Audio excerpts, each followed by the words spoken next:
Alhamdulillahi munshil khalqi min adami Thumma salatu alal mukhtari fil qidami Amin tadhakuri jiranim bidhi salami Majajtadam anjara mimmo kalantim bidami Amhabatir rihu min tilqa ikadimatin wa awmadhal barku fi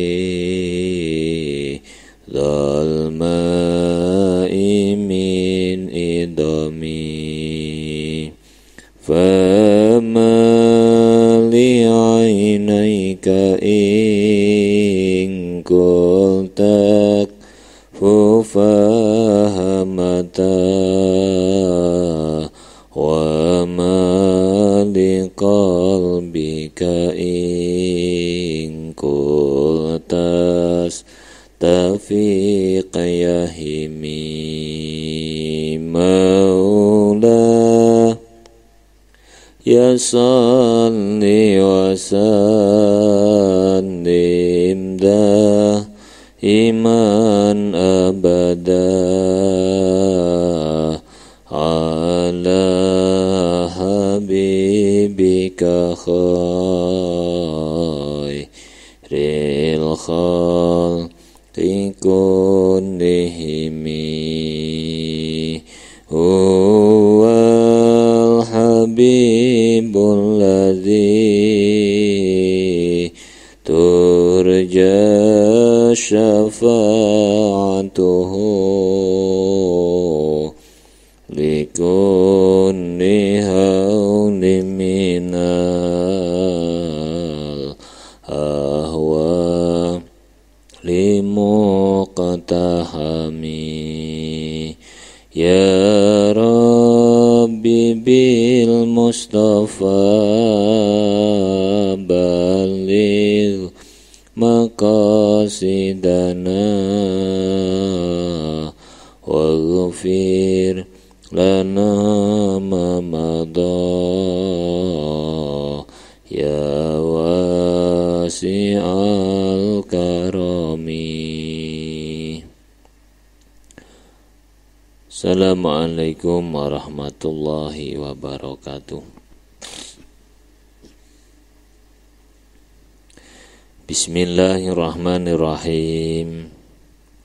Subhanakallahumma Rabbana la ilma lana illa ma 'allamtana innaka antal alimul hakim wa tub 'alaina innaka antat tawwabur rahim wa taqabbal minna innaka antas samiul alim alimna min ladunka ilman nafi'ah ya dzal jalali wal ikram. Al-Fatihah. A'udzu billahi minasyaitonir rajim.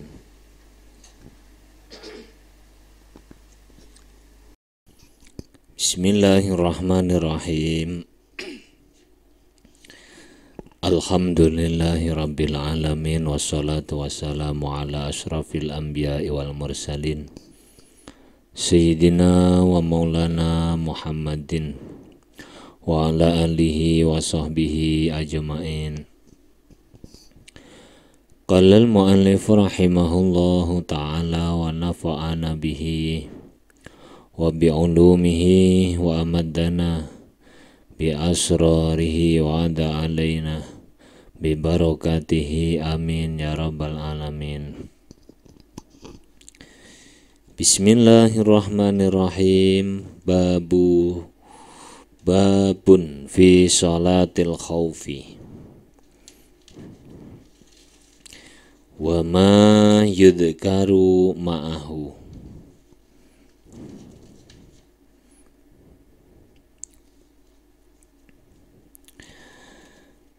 Babun ay hadza babun tawi iki iku ana bab fi sholatil khaufi kang tetep martelaaken ing dalem salat ing dalem tingkah wedi. Wa malan perkaya upawa malan perkara yudhkaru kang ditutur apa ma'aha sartane sholatil khaufi.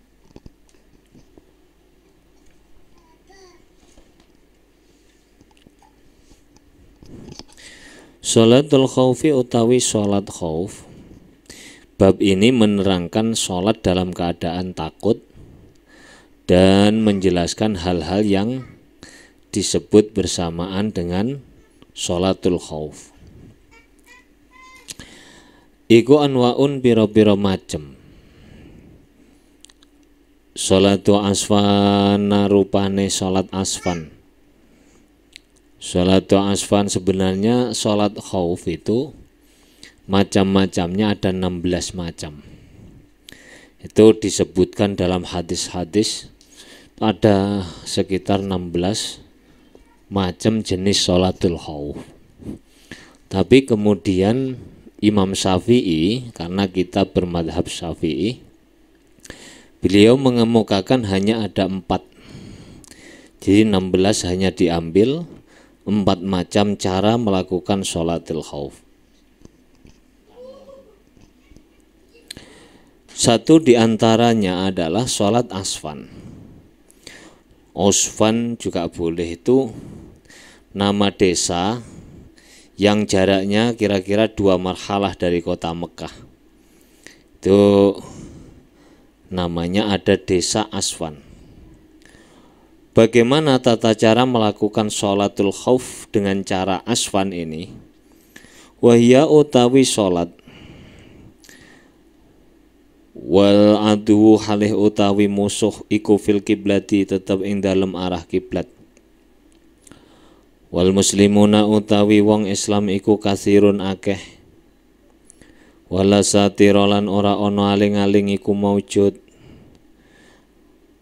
Iku ayu sholiyah yen to salat sapa al imamu imam bihim sartane muslimun fayasjudu nuli sujud sapa imam bisa fi awalin kelawan barisan kang pertama. Wa yahrusu lan jaga sapa sanin barisan kang kaping pindho. Fa idza qamu nuli ing dalem nalikane jumeneng sapa muslimun lan imam sajada mongko sujud sapa man wong harasa kang jaga sapa man walahi kalan nyusul utawa tetemu sapa man harasa hu ing walahi kalan tetemu sapa man hu ing sanin wasajadalan sujud sapa ngene walahi kalan tetemu sapa imam hu ing man utawa man ing imam wasajada lan sujud sapa man ma'ahu sartane imam ba'da taqaddumi ing dalem sawuse majune sanin wa ta'akhkhara lan mundur sapa al awalu barisan kang pertama bisan yati ing dalem rakaat kang kaping pindho wa harasa lan jaga sapa al akharuna liyane fa idza jalasa nuli ing dalem nalikane lungguh sapa imam sajadu mongko padha sujud sapa muslimun wa tasyahada lan tasyahud sapa imam wa sallama lan nuluk salam sapa imam bil jami'i kelawan sekabiane. Tata cara melakukan sholat asfan. Asfan itu kapan dilakukan? Keadaan musuh di arah barat, sedangkan jumlah kaum muslimin itu sangat banyak, dan antara orang kafir, pasukan kafir dan pasukan muslimun tidak ada penghalang sama sekali. Bagaimana caranya kalau kafir di kiblat, muslimun banyak dan tidak ada penghalang? Hendaknya seorang imam sholat bersama pasukan muslimin secara keseluruhan. Jadi takbir dan kemudian baca Fatihah, rukuk, kemudian i'tidal. Itu bersama-sama pasukan muslimin secara keseluruhan. Pada saat sujud, imam melakukan sujud yang diikuti oleh makmum barisan yang pertama. Kemudian barisan yang kedua bertugas berjaga-jaga.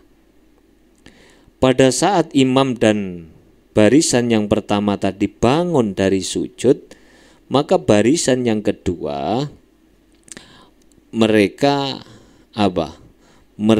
kemudian sujud. Jadi yang depan sudah berdiri bersama imam, mereka sujud.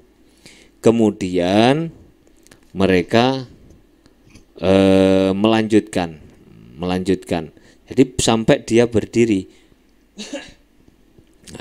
Sampai berdiri. Kemudian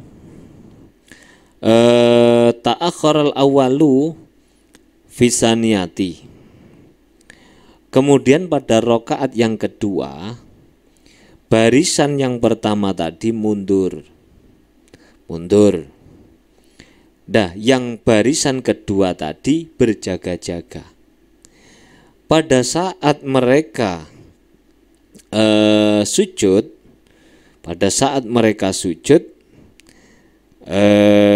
faida jalasa litasahud sajadu. Pada saat mereka barisan yang kedua itu duduk tasahud, maka barisan yang pertama mundur tadi, dia juga melakukan sujud. Dan kemudian tasahud akhir, salam secara bersamaan. Atau dibalik itu piye, wajazalan wenang opo aksuhu swali'e apa mau ayyusalliyal imamu bihim ila akhirihi walau bila taqaddumin wa ta'akhurin, la senajan iku kelawan tanpa maju, wa ta'akhurin lan mundur.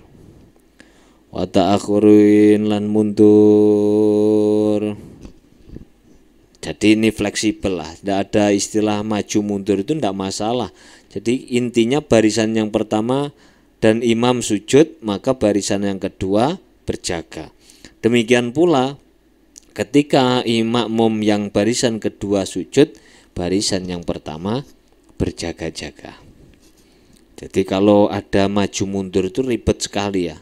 Bisa-bisa batal sholatnya karena banyak gerakan. Kalau banyak gerakan nanti bisa membatalkan apa? Membatalkan sholat. Walau harosa lamunon jogo fihi ma ing dalem rakaataini sapa furqatun pantan, furqatu sofin pantane sop, au furqatahu utawa pantan lurune sof, jaza mongko wenang apa lau. Andai kata barisan yang pertama sholat dulu ya, sholat 2 rakaat, barisan yang kedua berjaga-jaga selama barisan yang pertama itu melakukan 2 rakaat. Ini juga boleh. Artinya apa? Nanti berarti barisan yang pertama tadi selesainya lebih cepat daripada barisan yang kedua. Seperti makmum masbuk itu. Jadi imamnya bersama barisan yang pertama sudah dapat 2 rakaat, kemudian nyusul baru takbiratul ihram pada rakaat yang ketiga. Jadi nanti ketika imam dan makmum baris pertama salam, barisan yang kedua menyempurnakan sholatnya.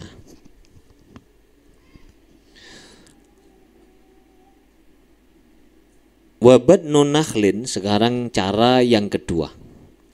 Wabat nunakhlin lan aran bat nunakhlin. Wahia utawi sholat bat nunakhlin. Sholat bat nunakhlin. Wahia iwal adu halih utawi musuh. Iku fi ghairiha tetap ing dalem liyane kiblat. Tetap ing dalem liyane kiblat. Suma au sama utawa iku tetep ing dalem kono-kono panggonan satirun utawi aling-aling. Cara yang kedua ini adalah disebut dengan badnu nakhlin. Badnu nakhlin itu kapan dilakukan? Ketika musuh itu berada di arah selain kiblat, atau musuh dalam keadaan di arah kiblat, tetapi di sana terdapat apa? Penghalang atau satir. Jadi musuh di arah selain kiblat atau di arah kiblat tapi ada penghalang. Bagaimana caranya melakukan sholat badnu nakhlin itu? Iku ayyusolliya yento sholat sopo imam. Yento salat sapa imam marrotaini kelawan rong ambalan. Kullu marrotin utawi kang saambalan. Utawi saben-saben ambalan iku bifirqatin sartane pantan. Iku bifirqatin sartane pantan. Jadi salatnya imam itu 2 kali. Pertama bersama barisan yang pertama, yang kedua bersama barisan pasukan yang kedua. Ini saya kira apa ya?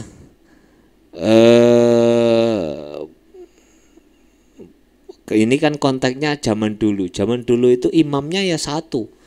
Pasukan perang itu pemimpinnya siapa? Ya imamnya itu. Jadi misalnya Salahuddin Al-Ayyubi itu yang memimpin perang, yang memimpin sholat. Muhammad Al-Fatih itu juga memimpin sholat, ya memimpin perang. Sulaiman Al-Qanuni itu ya juga begitu. Ini saya kira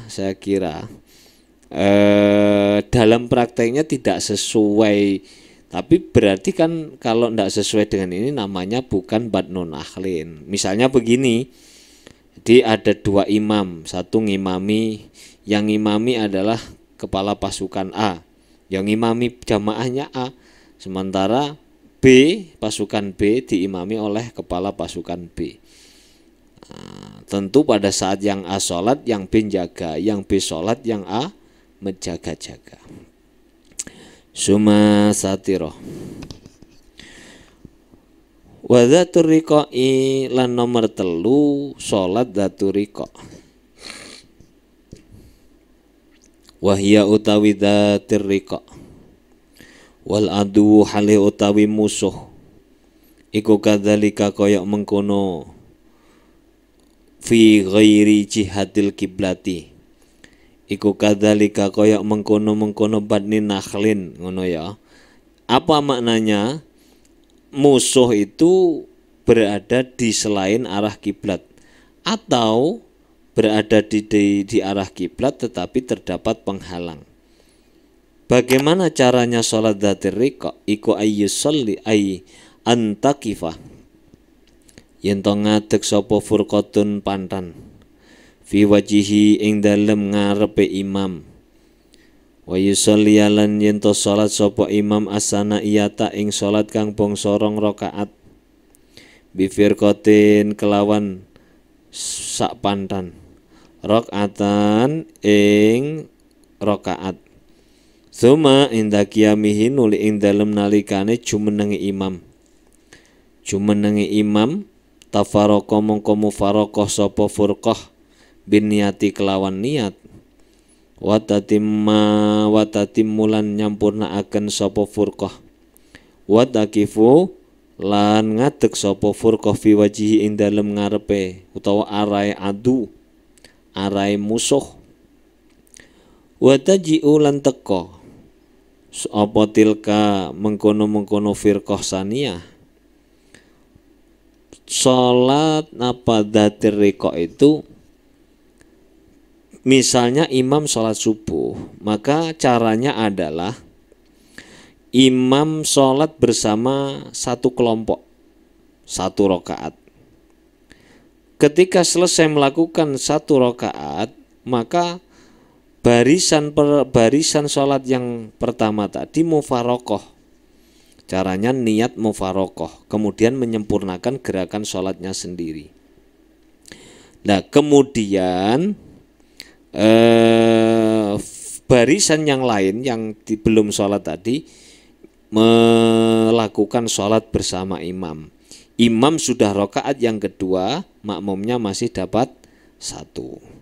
Fayusalli nulis sholat sopo imam biha kelawan tilka saniyatahu ing kaping pindhone rakaat. Sumata timun nuli nyempurnaaken sopo imam di selesainya bersama menyelesaikan bersama furqah yang kedua atau barisan yang kedua. Wadal haku lan nyusul sopo tilka wa yusallimu lan salam sopo imam biha sartane tilka, meskipun imamnya itu selesai lebih dulu,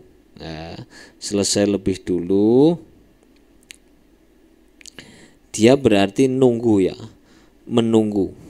Wa huwa muntadirun laha fi tasyahudihi, pada saat dia tasyahud dia menunggu siapa? Nunggu makmum.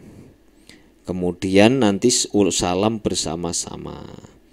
Loh kok boleh Pak, wong imam itu belum salam kok dia sudah melanjutkan? Lu mufarokoh tadi, mufarokoh, judulnya mufarokoh. Wa yaqra'u lan maca sapa imam wa yatasyahadu lan maca tasyahud sapa imam fi intidharihi ing dalem oleh ngentenine imam,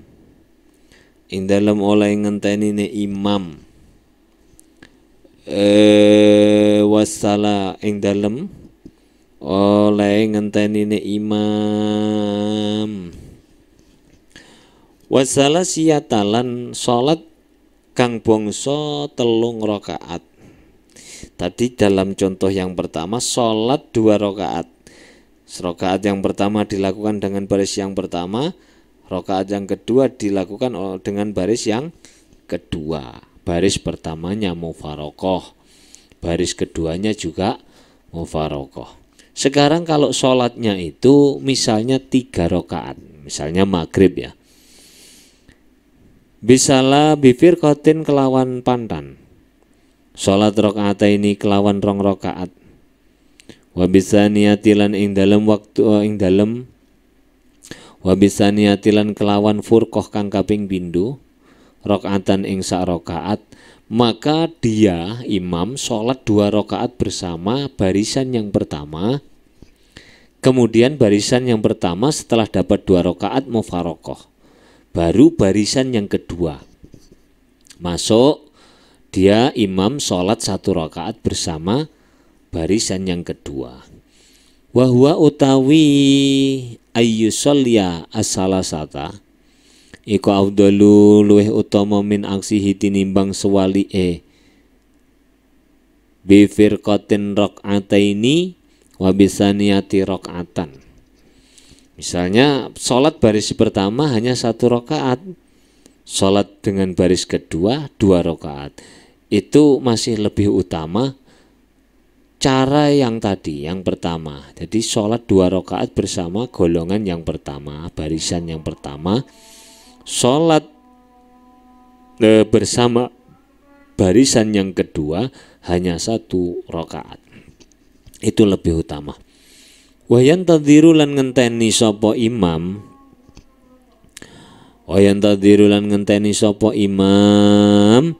fi tasyahudihi ing dalam tasyahude sapa? Tasyahude imam. Au qiyamis salisati utawa ngadeke rakaat kang kaping 3. Ngadeke rakaat kang kaping 3. Wa huwa utawi intidhar iku afdalu luweh utama. Iku afdalu luweh utama. Itu kalau 3 rakaat. Sekarang kalau 4 rakaat, Pak. Warabi'a warrubaiyata lan salat ingkang bangsa 4 rakaat. Bikulin kelawan saben-saben siji. Rakaat ini kelawan 2 rakaat. Kalau 4 rakaat maka berarti imam sholat dengan barisan yang pertama 2 rakaat. Kemudian sholat 2 rakaat dengan barisan yang kedua.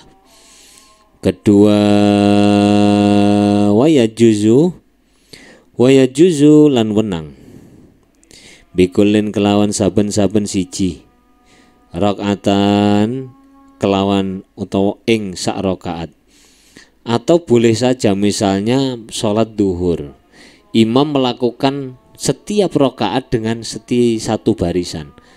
Karena misalnya ada 4 barisan pasukan, rakaat yang pertama dengan barisan pasukan yang pertama, rakaat yang kedua dengan barisan pasukan yang kedua, kemudian rakaat yang ketiga dengan barisan pasukan yang ketiga, begitu seterusnya. Itu juga boleh. Wa yajuzu lan wenang. Ya wis ya. Wa hadhihi utawi iki sholatu dzatir riqa. Iku afdalu luweh utama minal ulayaini tinimbang salat kang awal karone. Apa maknanya sholat ulayaini itu? Yakni cara yang disebut dengan asfan dan batni nakhlin. Itu menurut kesepakatan ulama yang paling utama adalah sholat dzatir riqa ini. Dzatir riqa ini apa alasan? Karena ijma ulama begitu. Ijma ulama begitu.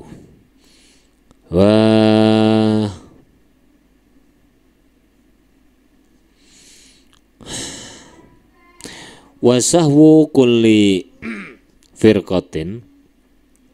Nah sekarang misalnya ada masalah terkait dengan kelalaian jamaah yang ada di barisan, setiap barisan tadi.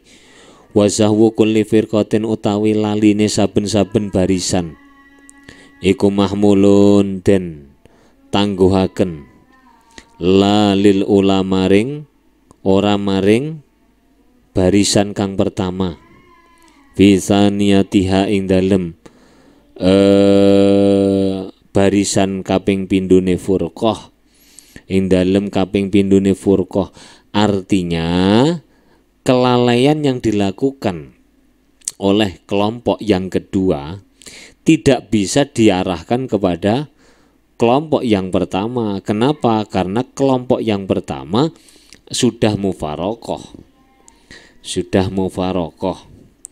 Wasahwuhu utawi laline imam fil ula ing dalem rakaat kang pertama iku yalhaqu tetemu al-kula ing sekabiane. Beda kalau yang melakukan kealpaan atau kelalaian itu adalah imam. Misalnya imam lupa tidak membaca doa kunut misalnya, maka yang terkena imbasnya, yang dianjurkan atau disunnahkan sujud sahwi semua barisan sholat. Atau misalnya lupa melakukan apa? Lupa melakukan tasahud, maka semuanya apa? Terkena imbasnya. Wa fisaniyatilan ing dalam rakaat kang ping pindho. Nah, ini tadi dirinci ya. Kalau kunut misalnya yang saya contohkan, berarti yang terkena imbasnya adalah seluruh jamaah barisan yang kedua. Adapun barisan yang pertama karena sudah mufarokoh, dia tidak disunahkan melakukan sujud sahwi. Tapi kalau andai kata dia melupakan sesuatu yang disunahkan sujud sahwi di rakaat pertama, maka barisan yang kedua pun di samping barisan yang pertama sunnah sujud sahwi, barisan yang kedua pun juga ikut apa? Terkena imbas anjuran melakukan sujud sahwi. Itu kalau imamnya yang lupa ya. Imamnya yang lupa. Wa sunnah lan den sunataken.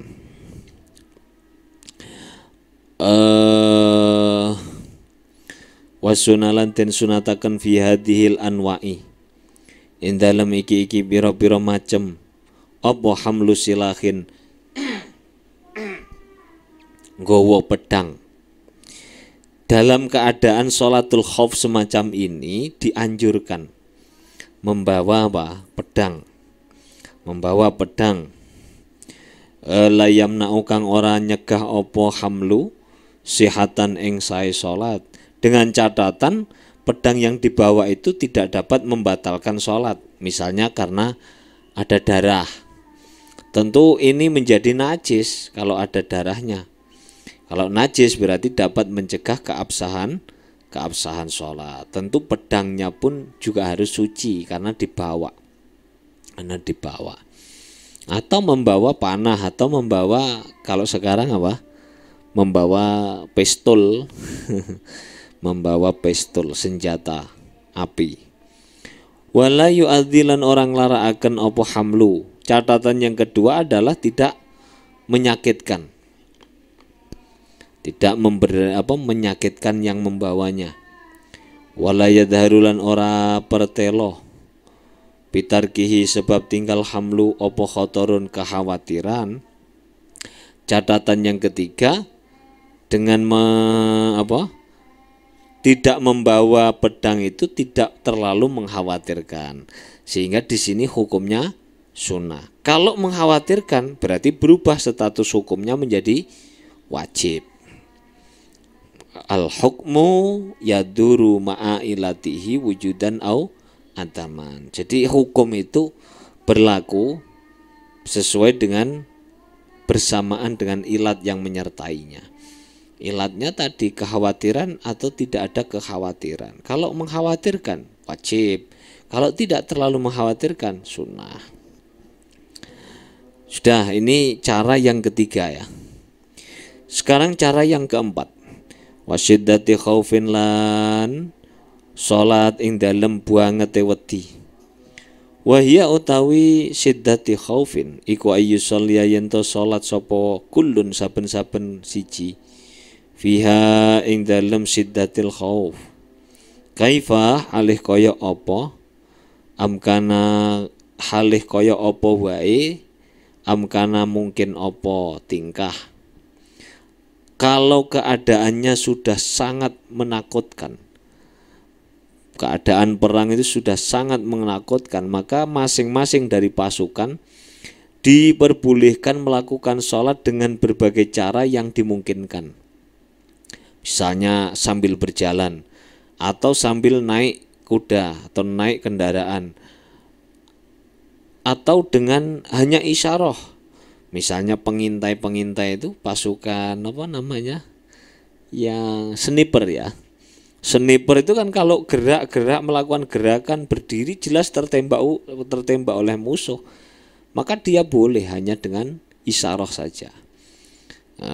Pada saat rukuk dan sujud, untuk membacanya tentu bacaannya pelan, itu masih tetap harus membaca. Tapi untuk gerakan rukuk atau gerakan sujud itu dilakukan dengan apa? Dilakukan hanya dengan isyarah saja. Wa udhira lan den sepura fitariki kiblatin ing dalem tinggal arah kiblat li'aduwin krana musuh. Tentang menghadap kiblat sudah tidak menjadi apa? Tidak menjadi masalah. Dia meskipun tidak menghadap kiblat dalam melakukan sholat, tidak masalah. Tidak masalah. Wa amalin lan ing dalem amal kasirin kang akeh. Demikian pula dengan gerakan yang banyak. Misalnya sambil lari itu kan banyak gerakannya. atau sambil membabat atau menyerang musuh sambil sholat boleh, karena ini keadaan apa? Syiddatil khauf. Lihajatin krono ono hajat, lihajatin krono ono hajat, la fi siyahin ora ing dalem bengok. Tidak boleh ketika sholat dalam keadaan syiddatil khauf itu terus kemudian berteriak-teriak. Allahu Akbar misalnya. Tidak boleh, diam saja. Jangan kemudian terlalu semangat kemudian bengok-bengok. Serang misalnya begitu. Loh, tidak boleh. Tidak ditolerir dalam hal ini. Walahulan iku tetap kedue musolli imsaku silahin utawi ngeker utawa nyekeli pedang. Jadi kamu sambil megang pedang menyerang ke sana kemari atau lari ke sana kemari boleh. Tanjusu kang kena najis apa silah. Kalau tadi kan belum syiddatil khauf, tidak boleh dibawa pedang yang terkena najis atau darah itu. Kalau ini tidak peduli, sambil membabat terciprat darah atau pedangnya penuh dengan darah, oh tidak masalah. Wa qadalan ngadani sapa musolli lan ngadani sapa musolli walahu lan iku tetep kedue musolli tilka utai mengkono-mengkono salat syiddatil khauf fi kulli mubahin ing dalem saben-saben barang kang wenang rupane kitalin perang waharobin lan melayu. Semasing-masing dari pasukan itu boleh melakukan apa saja. Artinya aktivitas perang. Aktivitas perang. Wa la fi khaufi fauti. La fi fauti hajjin. Ora wenang ing dalem khawatir pote ibadah haji. Orang kalau misalnya orang-orang teman-temannya itu berangkat ke Arafah, dia tertidur di maktab, bangun-bangun itu sudah hampir tenggelam matahari itu. Jadi hari Arafah itu sudah hampir tenggelam. Dia kalau sampai terlambat ke Arafah, maka dia tidak dianggap sebagai orang yang haji. Karena inti daripada haji itu Arafah, al-hajju Arafah. Yang tidak datang di Arafah tidak dianggap haji. Terburu-buru dia, padahal belum sholat asar. Terus kemudian bolehkah ketika dia kemudian sholat asar sambil lari menuju Arafah? Oh, tidak boleh. Tidak boleh. Tidak boleh.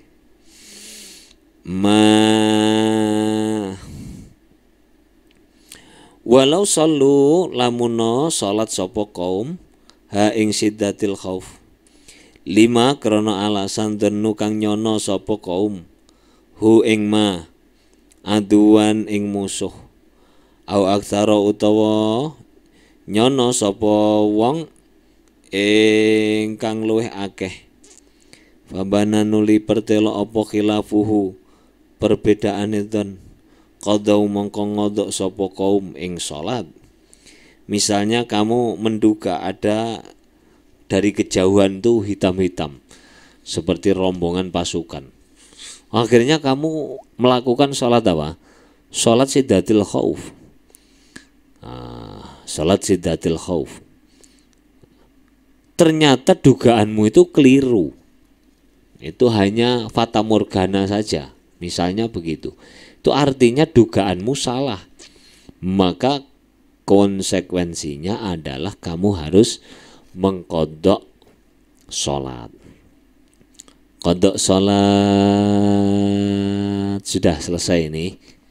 Ya, semoga tidak ada perang lah. Ini dikemukakan di dalam fikih itu siaga. Umat Islam itu apapun keadaannya masih ada solusinya. Masih ada solusinya. Faslun ayhada faslun haruma haram ala rajulin ing atase wong lanang wa khunsalan wong wadon. Wa khunsalan wong wadon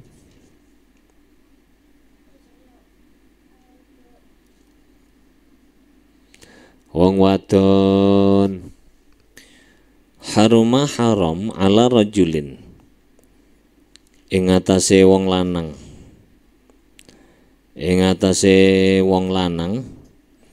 wa khunsalan wong wadon apa istimalu haririn amre nggunakaken sutra wamalan perkara aksaruhu kang utawi akeh-akeh harir akeh-akeh mah iku minhu saking harir abane waznan apane zinatan timbangane la li daruratin ora krana arahe darurat kaharin koyok panas wa barodin lan adem mudhirra ini kang bahaya akan karone wa fujaatu harbin lan mendadak tekane Allah mendadak tekane peperangan walam yajid lan ora nemu sapa wong walam yajid lan ora nemu sapa rajulan khunsa ghairahu ing liyane harir haram bagi laki-laki juga bagi wandu menggunakan sutra atau pakaian yang mayoritas bahannya terdiri dari sutra. Misalnya pakai sarung atau pakai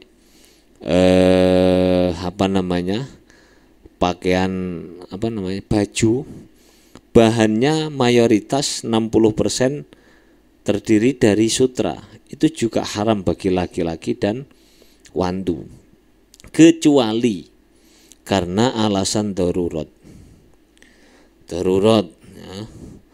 Contohnya apa? Misalnya panas yang terlalu.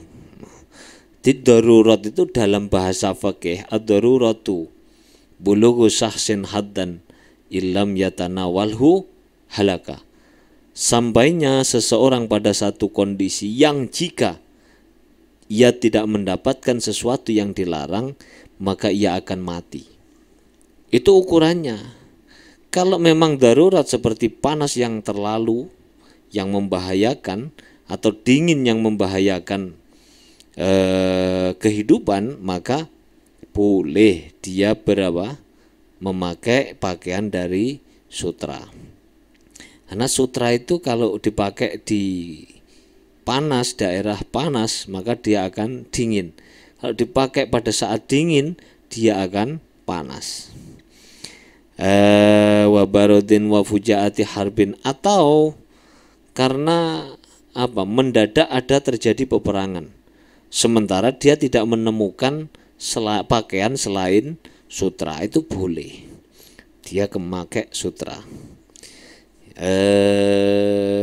Ya tidak perang saja sebenarnya kalau alasannya adalah darurat hajat au hajatin utawa krana hajat kaharbin kajarbin kaya gudiken wa kumalin lan tuma wa kakitalin kaya perang walam yajidalan ora nemu sapa rajul lan khunsa ma ing perkara yugni kang nyugihaken apa mah anhu saking harir.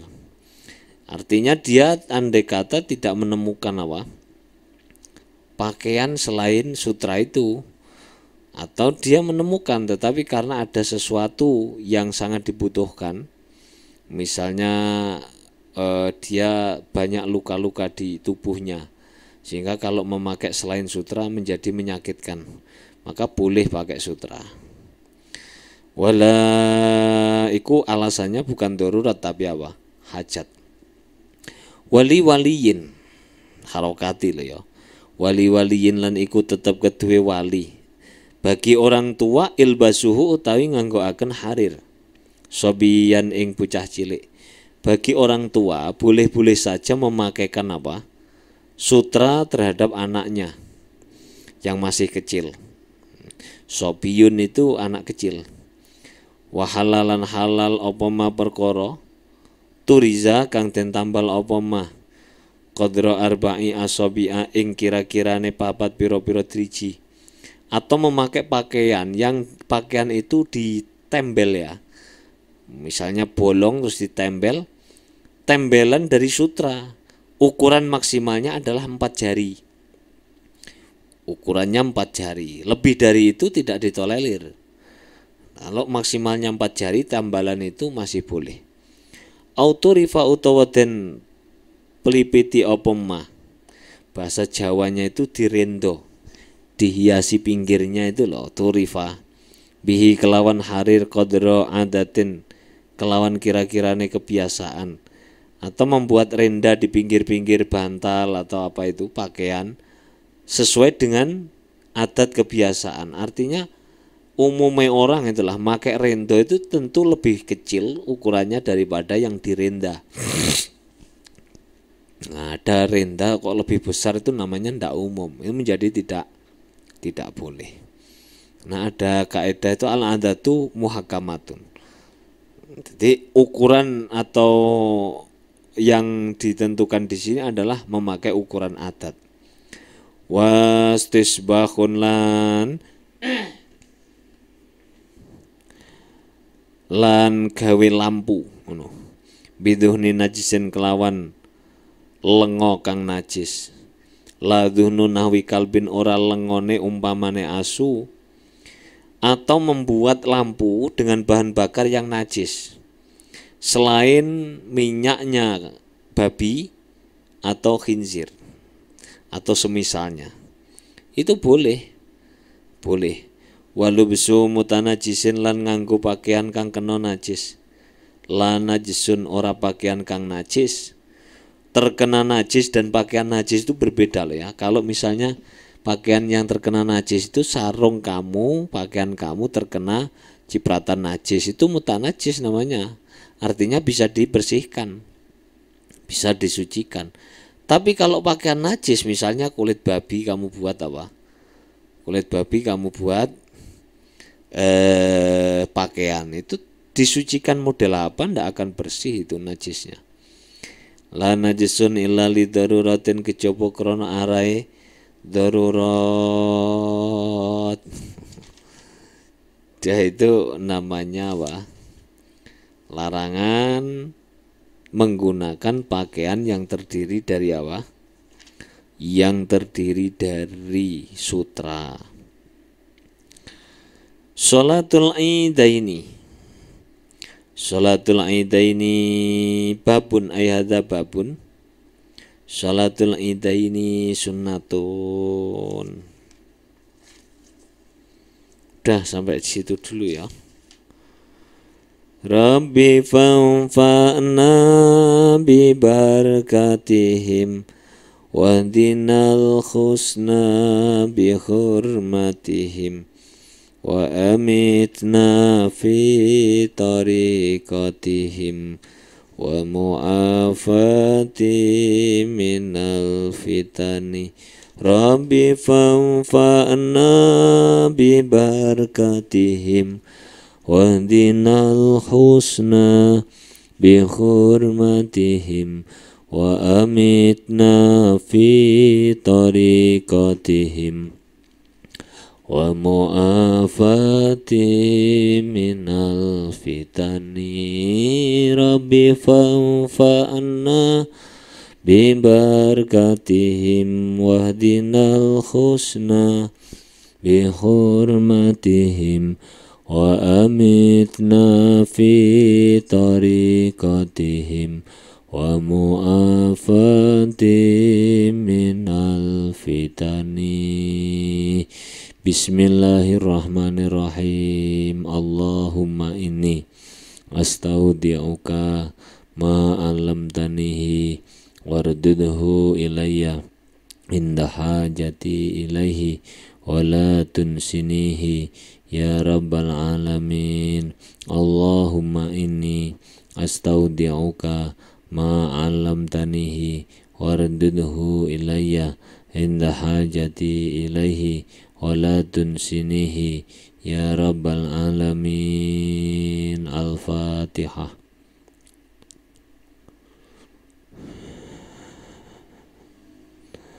Assalamualaikum warahmatullahi wabarakatuh.